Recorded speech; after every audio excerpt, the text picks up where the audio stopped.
when I see your heavens, the work of your fingers, the moon and stars that you set in place, what is man that you are mindful of him, and a son of man that you care for him?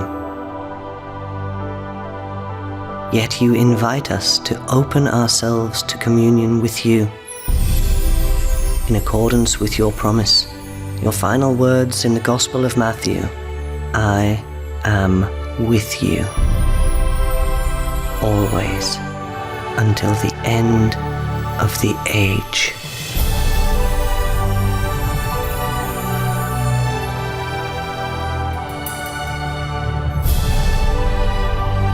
God is with us every day. It is not only a spiritual closeness, it's a physical, concrete, real presence. Over history, miracles have happened with the Eucharist at the center. Several years ago, all the Eucharistic miracles recognized by the Church were for the first time gathered and catalogued in an exhibition. Buenos Aires, Amsterdam, Paris, Valencia. 2,000 years of history, 2,000 years of presence. This exhibition on the Eucharistic miracles was devised by a child, Carlo Acutis, born in London, brought up in Milan, buried in Assisi.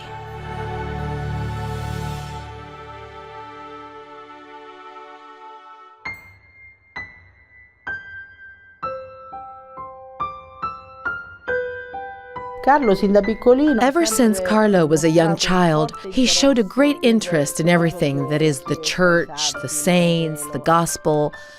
For example, I remember when he was very young and we were passing in front of churches, he wanted to go in and greet the crucified Jesus, the tabernacle. So going there was important to him. He'd stop for quite a long time, too. I was born in a family of lay publishers. My father was not anti-church, but he was, let's say, not practicing. The sacraments of the First Communion, confirmation, and marriage, they were the only 3 times I attended Holy Mass. I always say that Carlo was a little savior for me. Love for Jesus and the Eucharist is so strong in Carlo, even as a child, that after careful assessment by the bishop, he is allowed to receive First Communion at just 7 years of age. We'd go towards this rise where there's this monastery on a hill. At a certain point, we had to stop because a shepherd was passing with a lamb crossing the street. And he saw that as something of a sign of predilection from the Lord, because we were taking Carlo for his First Communion. He constantly felt this living presence of Jesus, which then animated him to introduce Jesus, the love of Jesus, to many other people. For example, we have our housekeeper, Rajesh, who comes from a priestly Brahmin caste. He was really struck by Carlo's truthful, persuasive example. Io sono Rajesh. I'm Rajesh and I come from Mauritius. I started working with the Acutis family, with Carlo. At that time, he was very young. He was full of affection. After nursery, he started school here at the Marceline Sisters. I'd sometimes bring him, and then he asked if I could take him into the church to have a little sort of meditation by the tabernacle. I didn't know anything. I'd wonder what's going on. I could understand if he were an adult. Then he told me what's inside the body of Jesus, present in blood, soul and flesh. I said, but Carlo, how is it possible? And he would then slowly explain to me during the time I took him to school. Every day he told me the same thing. I wasn't a Christian. I come from a Hindu, a Brahmin family. And my father was a so-called Pandit, and a kind of priest. He had knowledge of the language of Sanskrit. It's very rare, almost impossible for a Brahmin to convert. The teaching I had from Carlo, more than my father, I can say he was my spiritual master. All the actions he made struck me right in the heart. Then he said to me, the Lord lives in the heart too. Then as he started to grow up, I felt when he went to Mass and took communion, he didn't force me. Carlo explained all the importance of the Eucharist to me, how it makes people live. Because this world is full of temptation. He explained it can come in forms of clothes, sex, alcohol, TV. He said this is how the devil enters your life. And you can't face the situation alone. And so, when he started to explain to me the Word of God, the Bible, he did so with sweetness. It was as if we'd already gone up to heaven. And he told me what heaven is like, how you live, even how you live with the Lord. It was as if I'd already arrived. I was happy. Then I also had dreams about Jesus, and the Lord, and the Virgin Mary. Then I started to tell Carlo about it. I asked him, how can I have these dreams? He told me, Jesus loves you, Rajesh. Then I had myself baptized. It was 1999.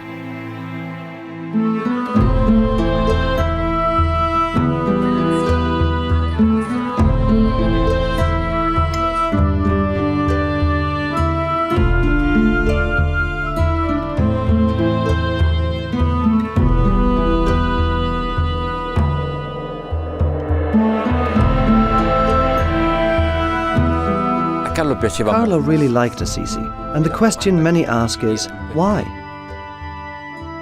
But you see, it's not so much the city as the man inhabiting this city, and it's Francis. Because the man of peace, the man who loves and respects creation, the man of the poor, they are the three great thirsts that youths carry within themselves.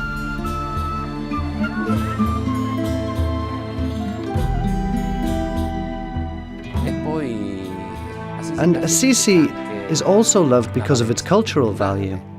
Ultimately, the first color film kept here in this basilica was made to meet people. Because let's not forget, that story was frescoed to reach the hearts of simple people who could neither read nor write.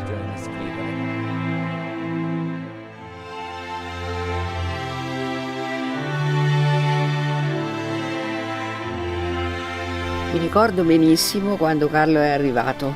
I clearly remember when Carlo arrived with all the family. They'd bought this house near mine.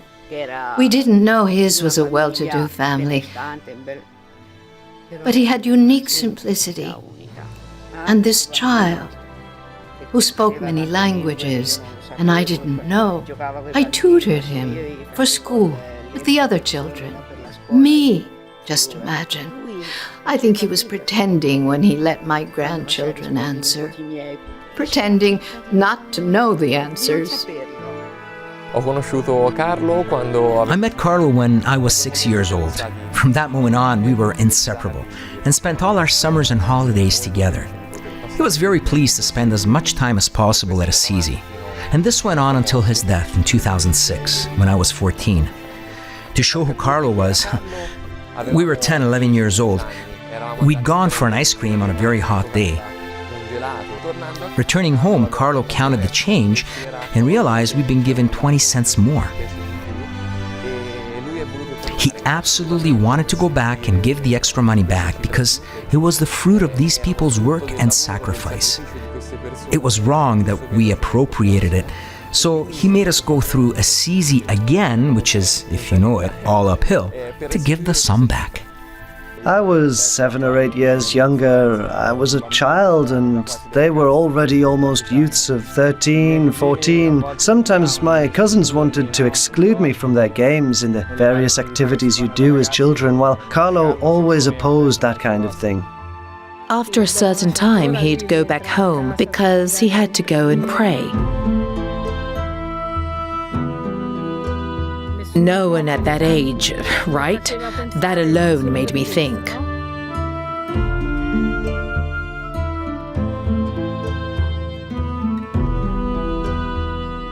This youth struck our community too, because I remember in the period when he came to Assisi, some friars said to me, "Enzo, do you know Carlo?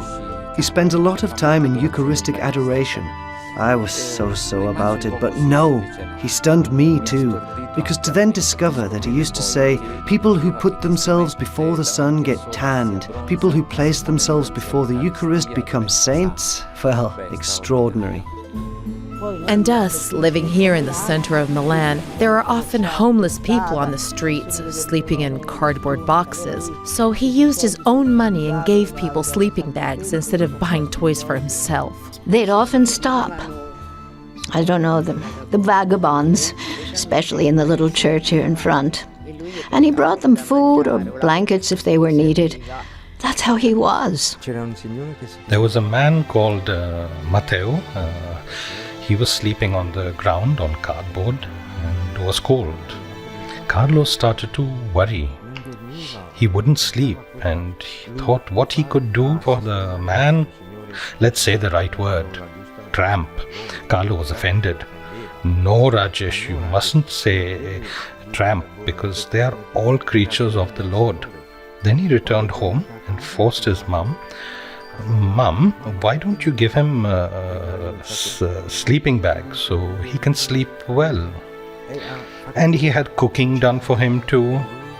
Every evening I accompanied Carlo. He didn't bring him leftovers from our home to eat, but fresh, just cooked food, just like we were eating. Not like if it's leftover, we'll take it to him. He didn't like that. He said, this man in difficulty should eat like we do too. And that's what his life was like. It was as if I saw St. Francis in him.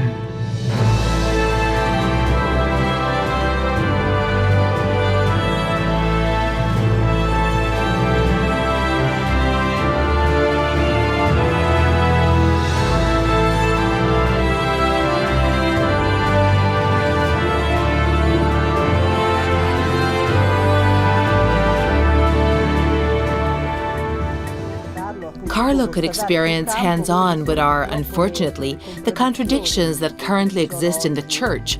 That is where, for example, youths might attend catechism class and receive confirmation, but then no longer go to Mass.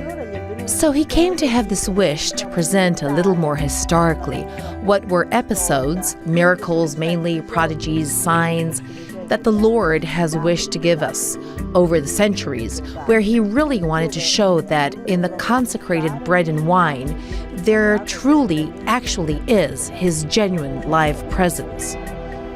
Carlo used to say that we are far luckier than those living 2,000 years ago near Jesus, because those living in Jesus' times were often hindered from seeing him because of space and time.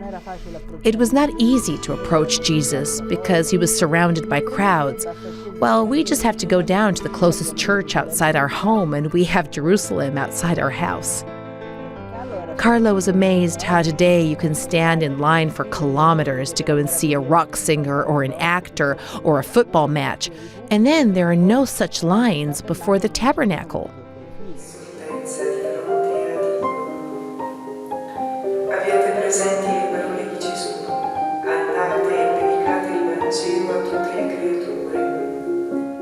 Carlo said that living this very Eucharistic dimension already places you in co-eternity. That is, you already enter the dimension of God's time, kairos, as theologians call it. That is, this time of God, this time where you are, in a certain sense, already in the Trinitarian dimension. And Carlo was in fact aware that the Eucharist, if taken in good faith, of course, transforms you. Every time you receive the Eucharist, Carlo said, every time you take communion, you're no longer the same person because Jesus works transformations inside you. So even if you don't realize it, he increasingly tries to transform you and make you become like him.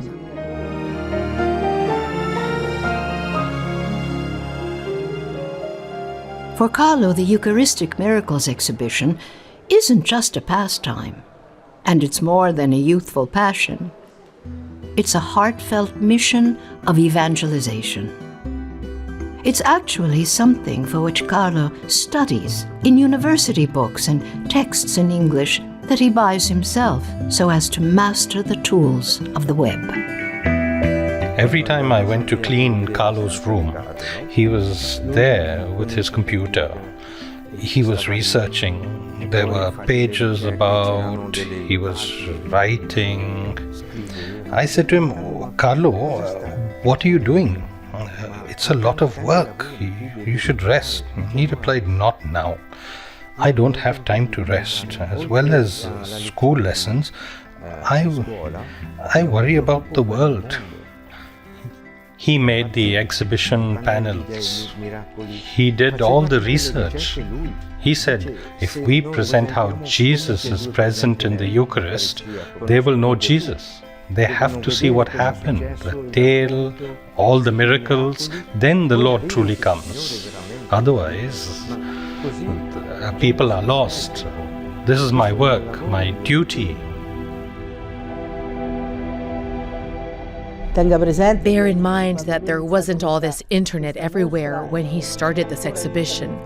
And he involved us too. We had to make journeys to take the photos, which he considered very important because people need to see signs, see photos, see paintings.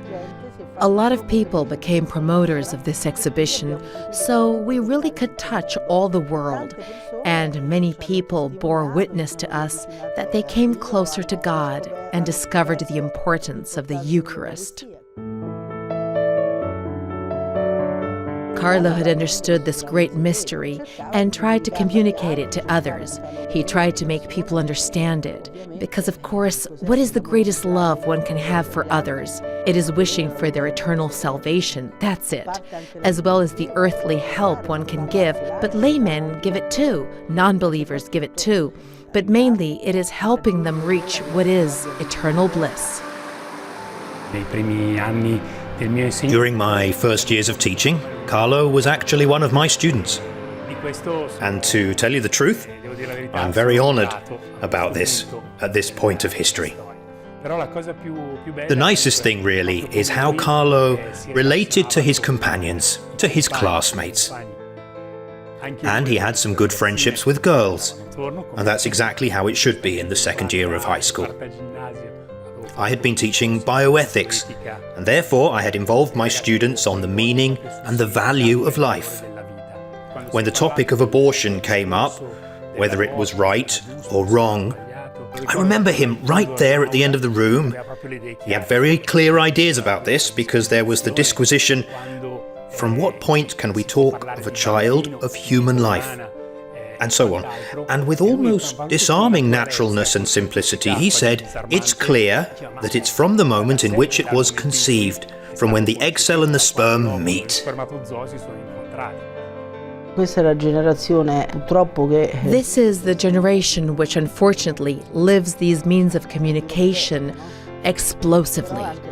But it's also the generation that mostly suffers because of the demonic attacks these means of communication can bring. For example, pornography, the use of drugs, which is so widespread and cheap, or bullying, which generates extreme situations like suicides. With a click, you can practically enter hell, and no one protects these children. So Carlo can teach us because he has experienced all these dangers, but has managed to dominate these means of communication. That is, he has learned to be master of and not subject to these means. Carlo was a driving force in the class. He invited all his classmates to stop at the canteen, to eat together, and then, right on the school grounds, to shoot a video for the contest, You'll Be the Volunteer. No, lei guardi nella videocamera. 3, 2, 1, via.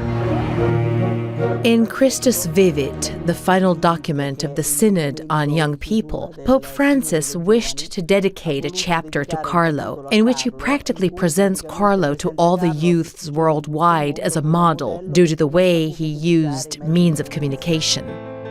Around April, May, when we were taking stock of the volunteer activities, he himself became available, saying, "During the summer, I'll work on a website for the school to put forward for the volunteer activity." And he did so. He worked on these things. We thought of presenting his work on the 4th of October 2006, but unfortunately those were the very days when he fell ill. After he died, I found a video on his computer in which, 2 months before dying, he says, "When I'll weigh 70 kilos, I'm predestined to die." He was struck by leukemia M3, the most devastating, the fulminating one. In 3 days, he was practically gone. He lived through his illness serenely because shortly before dying, Carlo said, "I die serene because I have not wasted even a minute of my life in things God does not like."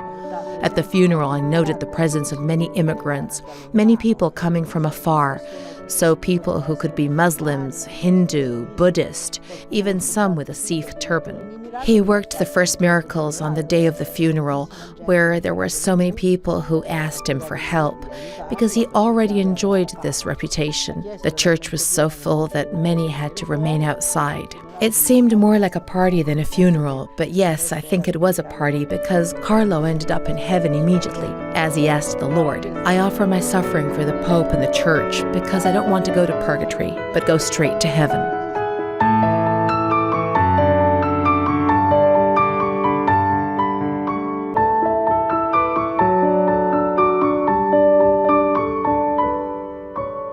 After his death, I felt his closeness on many occasions. For example, before every university exam, even subconsciously, Carlo came to mind. I never failed an exam at university, so I don't know if it's my ability or his nearness. I'd like to think it's a combination of the two things. He managed to give hope to various people I knew who had problems. You know, when something gets to me or I feel down, especially during the pandemic, the one we had before, I always say, "What'll we do now, Carlo? Help me, eh?" And he has always helped me. After Carlo's death, I don't feel I am alone. He always said to me, "Life is short here. If you're a good person, if you lead a good life, you'll always live in eternity in heaven." And I always kept that in my mind. But really, life can change afterwards. That's how it is.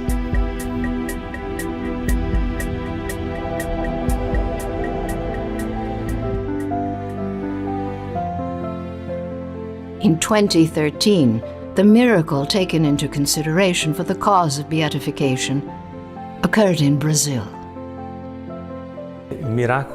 A miracle is called for because we say that it is the sign of God for the cause underway, both for beatification and canonization. So it is God who confirms, yes. And this happened in Brazil to a child, a small child, who was suffering terribly from a malformation of the pancreas. This caused continued infections, vomiting, and poor digestion, and he was often hospitalized. His family, his parents were desperate. A priest, a friend of the family who had heard of Carlo, suggested praying to God for intercession by Carlo.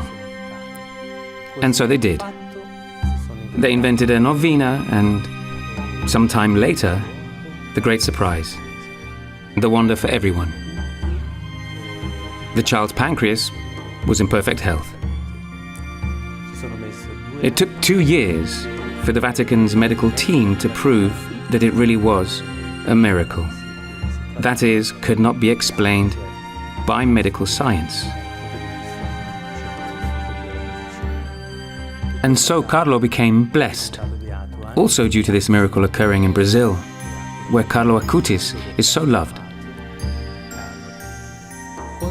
When he became venerable, our bishop asked the family for the possibility of moving him to one of the churches in Assisi.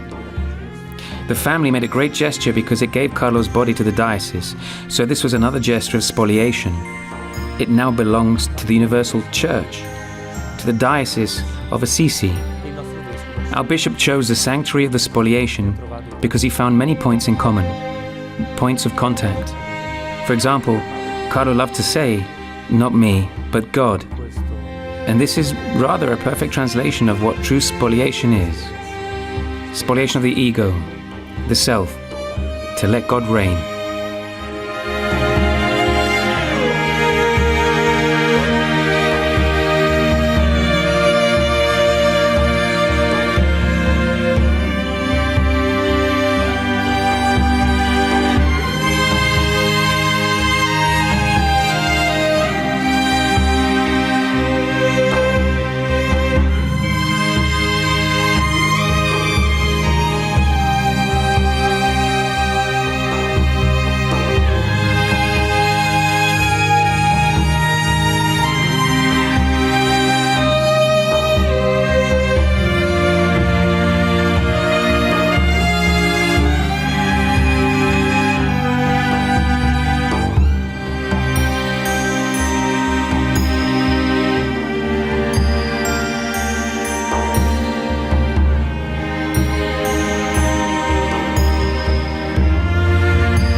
The decision to permanently expose Carlo's body came from a request by the faithful.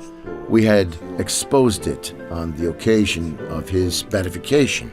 His tomb was then closed, also due to the pandemic, which drove me to keep the tomb closed out of prudence. But there was an explosion. Being of Vesuvian origins, I read this as a volcanic eruption. Carlo was arousing interest throughout the world. Carlo has very deep roots in London. He was born in the heart of London, and then he was baptized in Fulham Road in a very well-known church called Our Lady of Dolor. And we discovered recently that Carlo's grandparents were married in Westminster Cathedral. So his roots are very deep in London, and there is a strong sense among Catholics, especially the young Catholics of London, that he originates here. When they look at him lying at rest in the church in Assisi, in his blue jeans and his North Sails top, you can see they're looking at him thinking, gosh, he looks like us. They find him very interesting, they find him fascinating. Of course, we know he is going to be the first millennial saint. My life was kind of very normal. My mother would take us to church, while my dad stayed at home to look after my disabled brother. Me and my other siblings would go to church when we were younger. But then as they grew up and went to the academy, then they would stop going to Mass.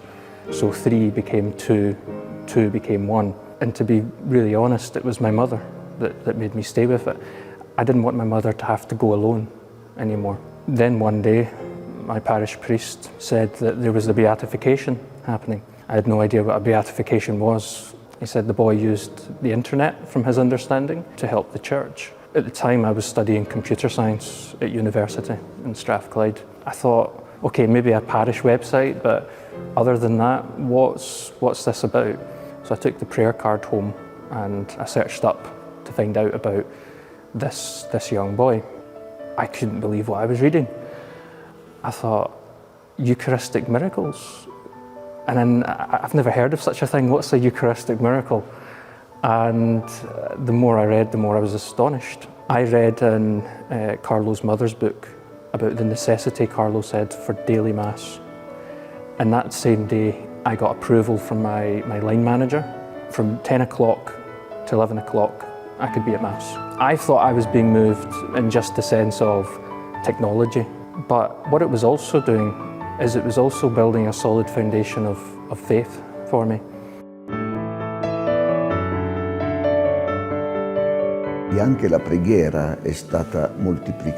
And prayers were multiplied too, in particular those of the mother of Valeria Valverde, a girl from Costa Rica, who was studying here in Italy. One day she ended up having to deal with a serious bicycle accident that practically smashed her head, and the doctors had almost no hope. And her mother came and spent a whole morning here at Carlo's tomb. Then the miracle happened, because the girl recovered. I had the opportunity to meet her for Carlo's beatification. The miracle came from Brazil in Latin America. For his canonization, the Lord chose Latin America again with Costa Rica. This is God's plan. This miracle happened to Valeria and her family because God placed a special friend, Carlo, to intercede for her and perform this miracle, and with his life, inspire more people to become friends of God. This also motivates each of us to see the power of prayer. It was November 22nd, 2022. My mom suddenly fell ill. Basically, she had an aortic dissection, a tear in the main aorta, and so she was immediately taken into the operating room. Even though there was little chance, they had prepared us for the worst. I sent messages to my friends in the oratory, we started praying to Carlo, and extraordinary events happened. It was a difficult operation. It lasted 12 hours. When she woke up from the coma, she had convulsions, and so they had to intubate her again. And they believed that there was brain damage. We were hoping for a miracle. One day we received a call. They told us that my mom was being transferred. During the journey, she began to tell me about strange events. Inside the hospital, there was a male nurse always next to her in a red uniform, and a nun standing at the end of her bed with a rosary in her hands. She was later transferred to a rehabilitation center in Vibo, Valencia, and she tells me, "You know that nurse I was telling you about? He was also transferred here." She told me that she would often ask for his name, but he wouldn't answer. He would tell her, "Don't worry, I'm here and I'm always with you. I'll help you." During prayers, I still asked Carlo to give us a sign. I go to see my mother and she tells me, "I asked the nurse his name. He told me that you know it." Now she's well. We thank Carlo and God who answered our prayers.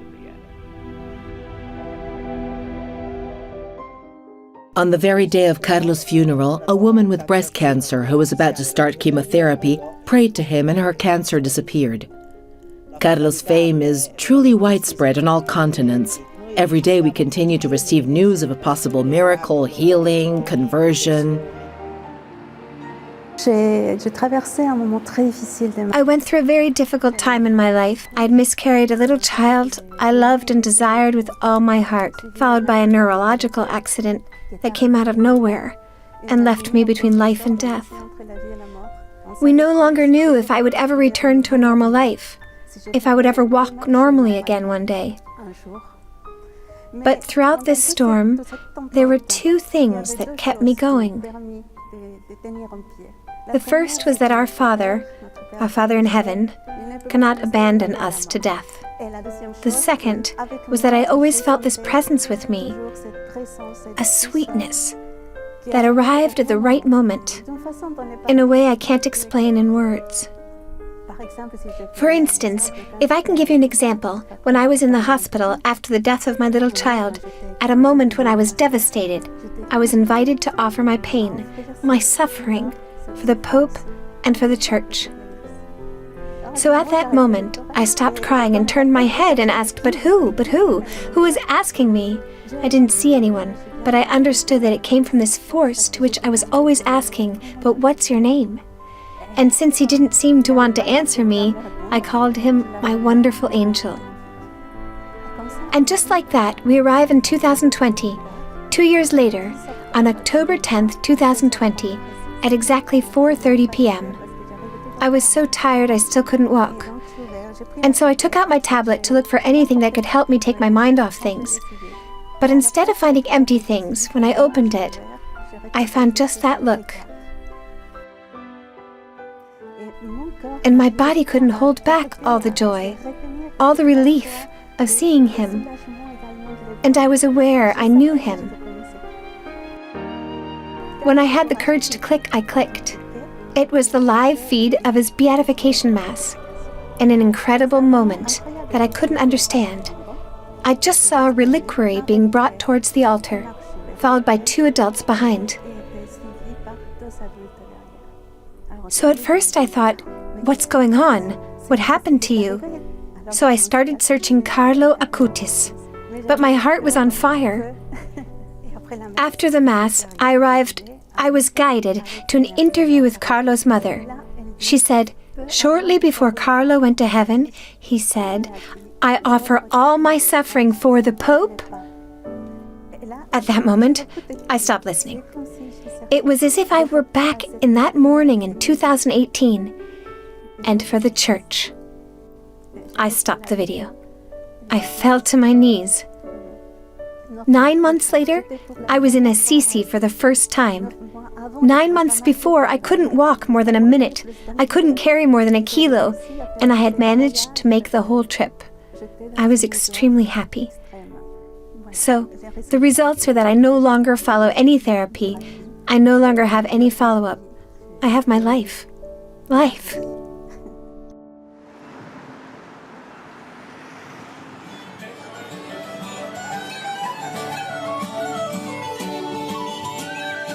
Ireland in recent years has become a very wealthy country. Everyone would be happy, but we're not. And that shows you something that we all are looking for more. Ireland, I think, used to be a strong Catholic country, but in recent years it has declined a lot, and I think there's a lot of young people out there searching. 1, 2, 3, 4. We knew nothing about Carlo Acutis at all, but when we went over to Assisi, they said you should visit the church where Carlo's tomb is. There was an amazing sense of peace that I found, and I think for you as well, Mary Aoife, it was amazing. You know, you've been struggling a bit with anxiety and panic attacks. You know, in Ireland sometimes here at home you're thinking, oh, I don't want to go to Mass, or I'm not in the humour today, and you know, we're all human, and you just sometimes feel, oh, you know. When we were in Assisi and we experienced Carlo Acutis' tomb and the peace, and we thought, whoa, it was like we got a little glimpse into the infinite, as Carlo always says, and we didn't want to leave. But it was that really empowered us when we came back home to Ireland. We said, we have to show our friends. We have to show the young people of Ireland. Basically what happened was you had an idea maybe of somehow creating a space here in our home that somehow kind of replicated that peace that we felt in Assisi. Basically under our stairs where we keep all our coats and things like that, a little shrine dedicated to Blessed Carlo Acutis. So we thought, okay, if we can try and pray as much in our little shrine, even though it's very small, if we can just ask God through our prayer to bring some of that peace into the space, maybe it's a way for other people who don't have any religion to get a little bit of a glimpse of how good God is and how there's nothing to be afraid of. And we would say to Carlo, okay, Carlo, send us somebody, whoever you like. I came out and I looked at my phone and I had a missed call, and Carlo had sent our first person. And, you know, he has sent us so many different people. People with, you know, addictions, family problems, depression, anxieties.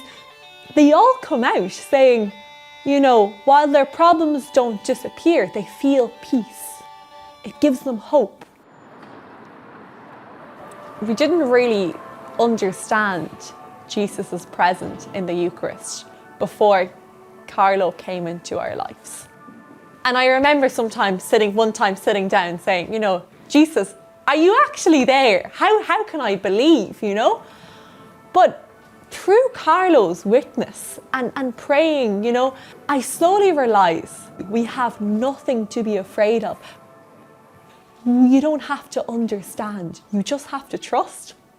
And you just have to talk to him and say, this doesn't make any sense, but I just trust you and I know it's all going to be okay.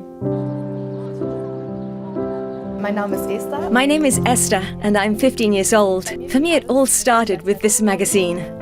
I was bored. I didn't have a cell phone back then and I was 12 years old. I was sitting on the couch and my siblings were not with me.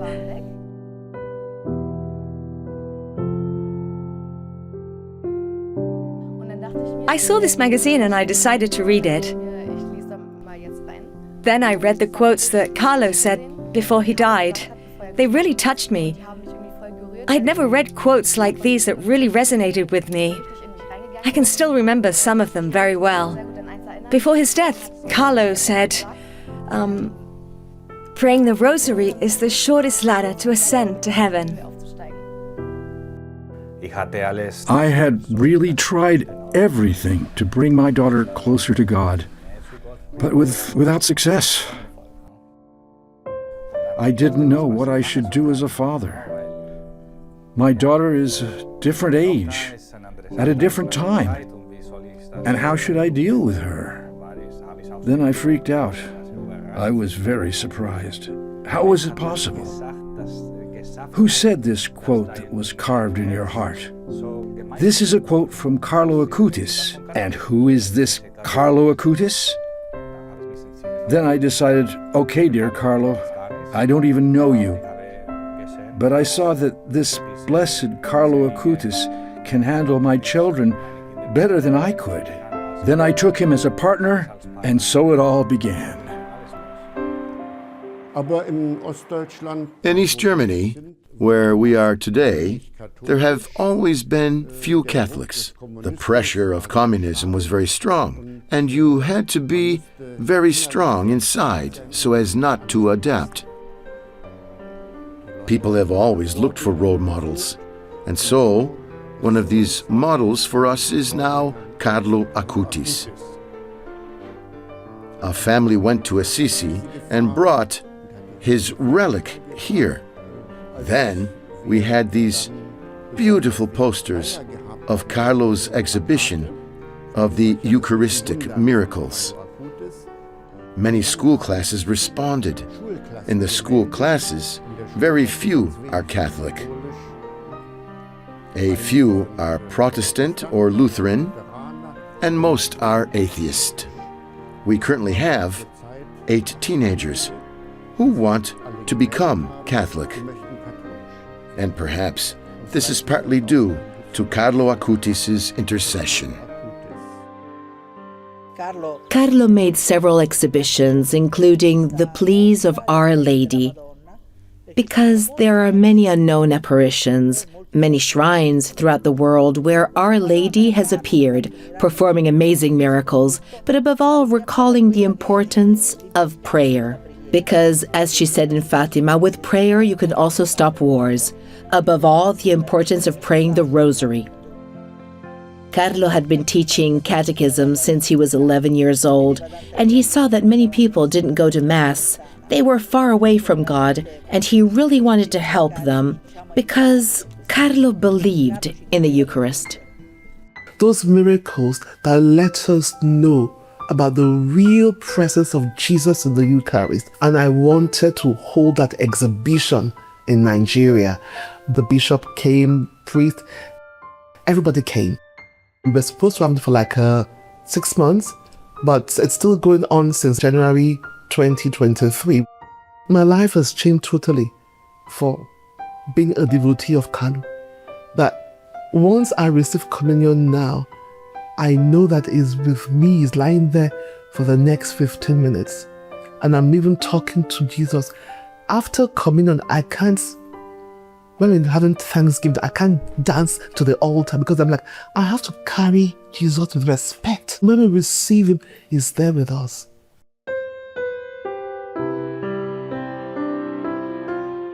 When Carlo was alive, I used to ask him, Carlo, why don't you ask Jesus to perform miracles in our present time? And as soon as he died on October 12th, 2006, there was the first miracle in Tixla, Mexico on October 21st, 2006. Similar to the one in Lanciano, the host became flesh that turns out to be a part of the heart. The second miracle was in Sokolka, then the one in Legnica in 2013, which was the same, with a blood type similar to that of the shroud. The host became flesh that turns out to be a part of the heart, the myocardium.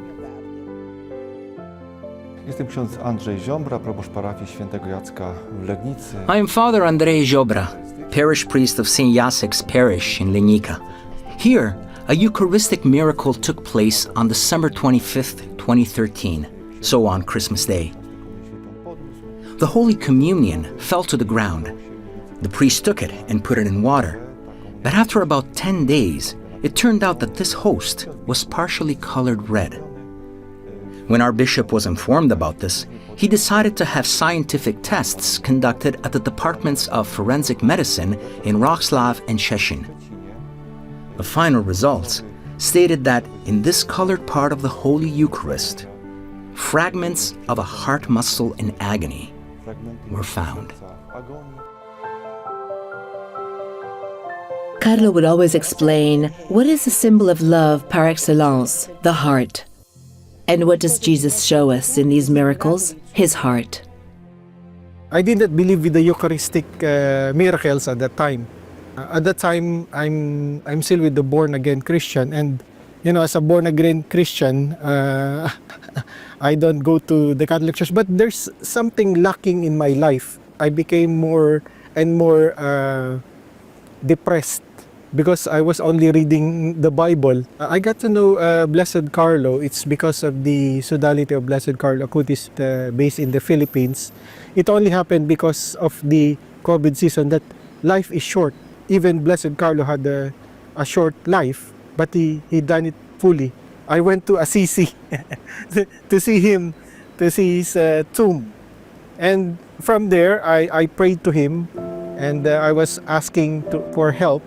And I was asking for conversion because I wanted to become a Catholic, back to the Catholic faith. Blessed Carlo has influenced my life fully.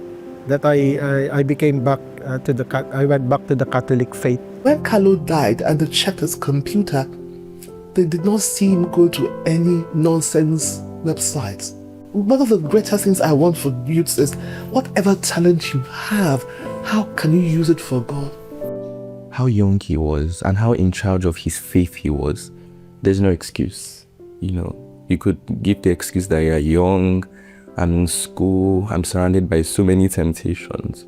But Carlo too was young, and Carlo too went to school, and he did it. I've learned so much from him, and a lot of his quotes have helped me pray better. I would ask him to pray for me, and of course I would ask him for some tips and tricks too. But yeah, most of all, I would thank him for showing us that sainthood is actually a possibility for us. It gives me hope that I too can become a saint. Suddenly we began to do the impossible. And we know that we wouldn't be able to do what we're doing if it was ourselves. Less than a year of doing our ministry. We're talking in schools to university business students about Carlo Acutis. We're talking, to celebrities and famous musicians, Oscar-nominated musicians. One of our friends, Matt, he had a great idea of just trying to spread Carlo Acutis by leaving little prayer cards in different shops, department store by the books or something like that. So if someone's looking through books or something in a bookshop, they say, oh wow, look, there's a card of Blessed Carlo. Just trying to get people engaged, talking about it.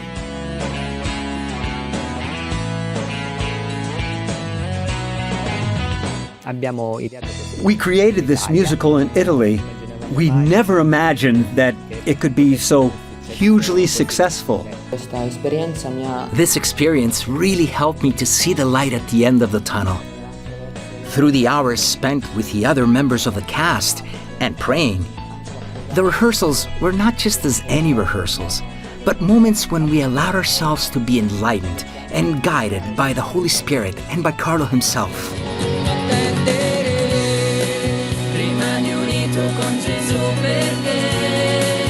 We were also received by the Pope. The musical was an extraordinary occasion, which involved many young people. The musical about Carlo's life was like yeast that's fermenting the dough. The youth. I think Blessed Carlo is succeeding in the Philippines because of the young people. In the Philippines, when you just put a relic cards on one of the churches, I tried it before and it's gone quickly because there's a lot of intercession through Blessed Carlo. That's the reason why that a lot of young kids like Blessed Carlo. Yeah, and they call him Kuya, which means big brother in the Philippines. Yeah. One of my best friends, his name was Riker, he actually, strangely enough, got diagnosed with cancer after me in October. I learned about Carlo's beatification that October, actually. Carlo was someone that Riker found a lot of fascination with because his story resonated with him and mine too. And I eventually became cancer-free in January, but Riker continued his sickness. And just seeing how Riker looked to him as hope, it changed him in his life, and even seeing how it changed his family. Carlo just really led him to a deeper faith. He didn't just give Riker hope, just in terms of hope for him not to be sick anymore, but more of a hope of how to be content with your own suffering in the hardships of this life, but also just how to have hope in the Lord at even the darkest of times. He has this quote I was reading earlier. It's pretty simple. It's God will never abandon us. And it's true. I was so excited because I got to visit Carlo's tomb and see him face to face. And you should have seen me. I was like a kid in a candy store. I was like, oh my goodness. At first I was like, this guy's wearing jeans. But I was I got to look at Carlo, and he was I was inches away from his face, and I was like, thank you so much for just accompanying my friend. Carlo is compassionate. He's happy. And he's not afraid of his death. He was so happy, and it's so beautiful to see. Yes, I drew this picture because it was Dad's birthday, and I just wanted to make him happy. Because for us, Carlo is a great saint. I'll show it to you.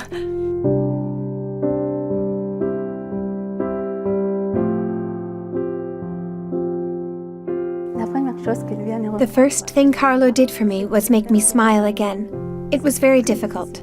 And then I understood that he's a specialist in difficult matters.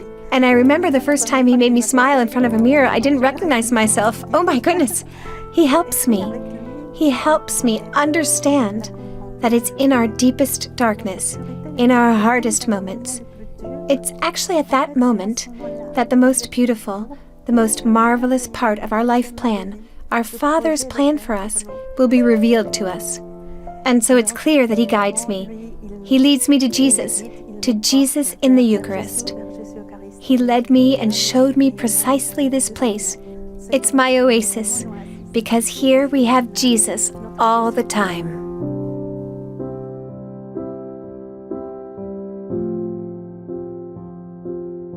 Carlo, he keeps us busy in so many ways. Some days we get a phone call and we might have to go across the country on a train to visit someone with a stroke in hospital, and talk and pray to them and bring the relic of Carlo with us. The main thing that we try to do is to talk to the homeless people on the street, just offer them some hope if we can. Michael, what do you have in your bag? The action of giving, the scarf and the cup of soup, it's the first step. The real action is to look them in their eyes and say, we're the same. We're both brothers and sisters in Christ. Sometimes maybe some friends are a bit afraid or think, oh no, I can't talk to this person. But we get to sit down with someone on the street and we ask them, what's your story? And often their story isn't very different than ours. Just one day I was sitting at the computer. It was like a blinding thought that came into my head, and it just said, you need to be a priest. And I was just starstruck. I thought, no, I don't. This is crazy, go away. In my vocation, what Carlo did and what he was the same as what John the Baptist was. He prepared me in that way, that the John the Baptist prepared everyone for Jesus. This is my life now. I'm now in seminary. I'm in Rome. I can't believe it. I'm in a seminary with 12 other people, 12 other guys that I didn't know before this, but the happiness that Christ gives you and what we experience in that happiness, what Carlo talked about, that happiness, is beyond anything that you could possibly imagine. It's true happiness, and it doesn't go away, it lasts.